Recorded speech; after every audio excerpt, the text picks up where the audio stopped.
Salut les amis, on se retrouve pour un nouveau 5 choses à savoir. Cette semaine, nous nous plongeons encore une fois dans l'univers de Naruto en parlant d'un personnage phare à la licence, qui est un fil conducteur à l'histoire, qui est à la fois antagoniste et protagoniste, je veux bien sûr parler d'Itachi. Sans plus attendre, commençons. Itachi est un personnage clé de l'histoire de Naruto car dès le début de l'histoire, il est évoqué par le fait que Sasuke veuille le tuer pour sauver l'honneur de sa famille, mais également par le fait que même après sa mort, son existence avait toujours un impact sur le scénario. Itachi est un personnage qui nous a fait vivre un bon nombre d'émotions, la haine, la compassion, l'empathie, sans compter les larmes versées au fil des révélations. Les origines d'Itachi. Lors de l'élaboration du chara-design, il y a bon nombre d'étapes à passer et beaucoup de croquis à élaborer. Autant vous dire que la première idée de Kishimoto pour l'apparence d'Itachi était bien éloignée de l'apparence que nous connaissons en ténébreux. Le premier chara-design était bien distinct déjà par son côté plus relax et rebelle, mais également par cette cicatrice en forme de croix sur le menton, qu'Itachi ne gardera pas dans sa version finale. D'ailleurs, si vous êtes observateur, vous vous souviendrez que cette cicatrice aura été recyclée pour le chara-design de Denzo. Également, son histoire était différente. Il était le chef d'un groupe de 70 ninjas, ça aurait été un groupe qui s'occuperait d'assassinats et d'autres tâches secrètes, dont le village en général n'était pas au courant, un peu comme les Hanbu. Les partenaires d'Itachi. Itachi n'a pas toujours eu Kisame comme partenaire au sein de l'Akatsuki. Quand Itachi rejoignit l'Akatsuki, il fit équipe avec Juzo Biwa,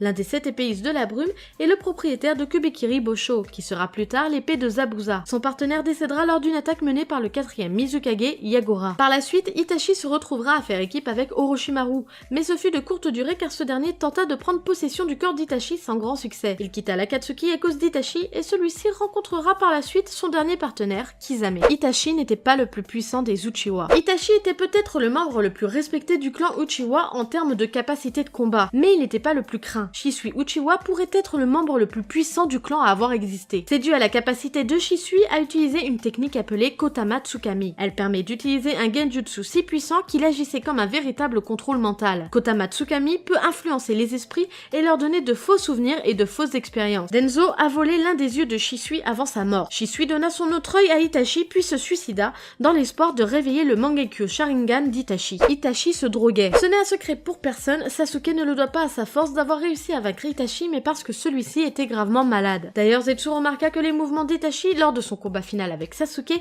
étaient lents et mal coordonnés. Il attribua cela au fait qu'Itachi était malade. Tobi révéla à Sasuke qu'Itachi souffrait d'une maladie en phase terminale et était sur le point de mourir lorsqu'il le combattit.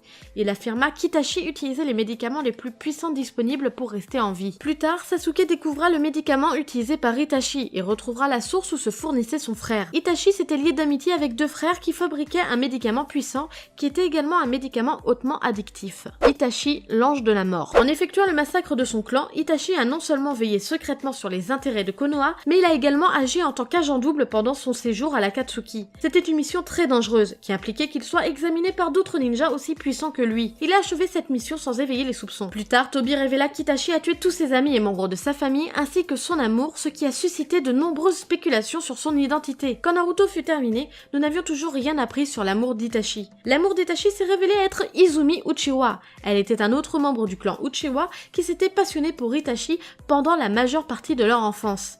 Izumi a été le premier membre du clan Uchiwa à mourir aux mains d'Itachi. Il a utilisé le Tsukiyomi pour lui permettre de vivre une vie imaginaire avec lui dans un monde onirique de genjutsu. Mais il n'y a pas que le clan Uchiwa qui comptait quand même un bon nombre de personnes qui s'est vu passer l'arme à gauche. Alors qu'il était encore à l'académie, il avait dans son équipe un membre qui était son rival direct, un peu à l'image de Naruto pour Sasuke qui s'appelait Tenma Izumo. Itachi n'avait toujours pas activé son Sharingan pendant son séjour à l'académie. Il a fallu la mort de son rival pour y parvenir. Lors d'une mission, son équipe a été attaquée par Tobi qui a massacré Tenma d'un seul coup d'épée. Cela a amené Itachi à perdre le contrôle et à activer son Sharingan pour la première fois. Voilà, ce nouveau 5 choses à savoir se termine, j'espère qu'il vous aura plu. N'hésitez pas à me le dire comme d'habitude par commentaire, à me dire également ce que vous appréciez dans le personnage d'Itachi ou si vous avez une anecdote sur ce personnage.